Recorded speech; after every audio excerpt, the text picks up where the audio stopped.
কিন্তু আজকে ভবিষ্যৎ প্রজন্ম আমরা দেখেছি তারা বলে we hate politics, I hate politics.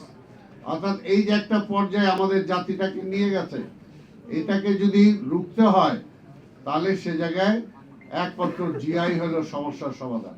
আজকে সাংবাদিক বলেন, শিক্ষক বলেন, বুদ্ধিজীবী বলেন, আজকে কোথাও যে ধস যেটা নামছে, এই ধসটাকে থামাতে হলে একটা আদর্শ ভিত্তিক রাজনীতি যদি আমাদের গড়ে তুলতে হয়, তাহলে সেই আদর্শটা হলো বাংলাদেশের জাতীয়তাবাদের ভিত্তিতে।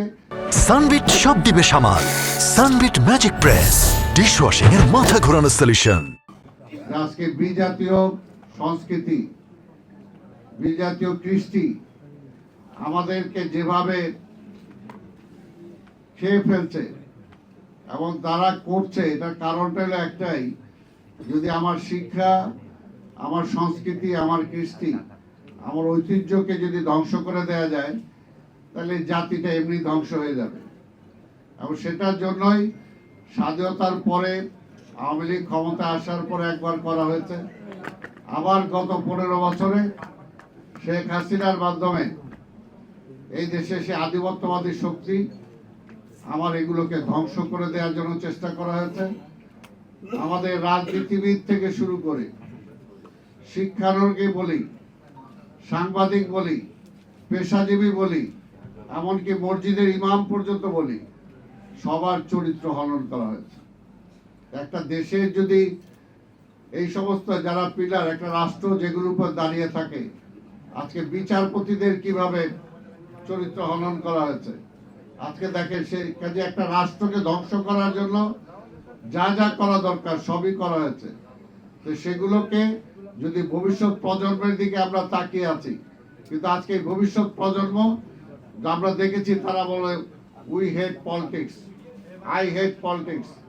অর্থাৎ এই যে একটা পর্যায়ে আমাদের জাতিটাকে নিয়ে গেছে, এটাকে যদি রুখতে হয় তাহলে সে জায়গায় একমাত্র জিআই হলো সমস্যার সমাধান।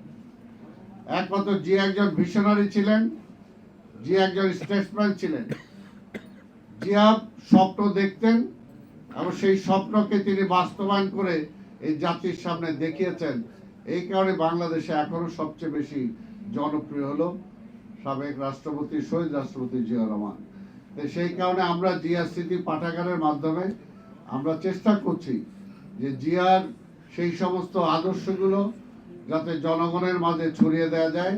জনগণের চেয়ে বেশি জনগণ তো আছেই, বিশেষ করে আমরা যারা রাজনীতিটা করি বা জিয়ার রাজনীতি করি বলে জিয়ার উত্তরাধিকার হিসাবে নিজেদেরকে দাবি করি, জিয়ার সৈনিক হিসাবে দাবি করি, আমরা যাতে সত্যিকারে এক একজন একটা জিয়া হতে পারি, যে জিয়া কি ছিলেন, জিয়ার দৈনন্দিন জীবন কি ছিল, জিয়া কিভাবে চলতেন, জিয়ার পরিবার পরিজনকে কিভাবে, এই ভাই একটু কথা বলবেন, এই পরিবার পরিজনকে কিভাবে তিনি চালাতেন, রাষ্ট্র সম্পর্কে কি চিন্তা করতেন।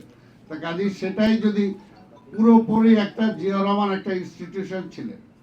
তো সেই কারণে আমরা যারা আজকে বিএনপি বা জিয়ার রাজনীতি করি বা প্রগতিশীল রাজনীতি করি বা বাংলাদেশের জাতীয়তাবাদের রাজনীতি করি, আমরা যদি জিয়াকে মনে প্রাণে ধারণ করতে পারি তাহলে রাজনীতিতে একটা আমূল পরিবর্তন আনা সম্ভব হবে। এবং সেটা সবচেয়ে বেশি দরকার আমাদের নতুন প্রজন্মের মধ্যে। নতুন প্রজন্মের যদি নিয়ে আসতে পারি তাহলে আমাদের ভবিষ্যৎ সঠিক হবে।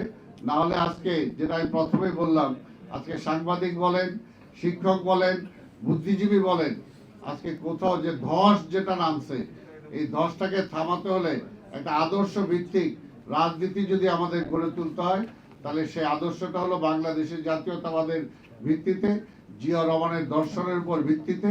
যদি আমরা সেটা করতে পারি তাহলে সেটা সম্ভব।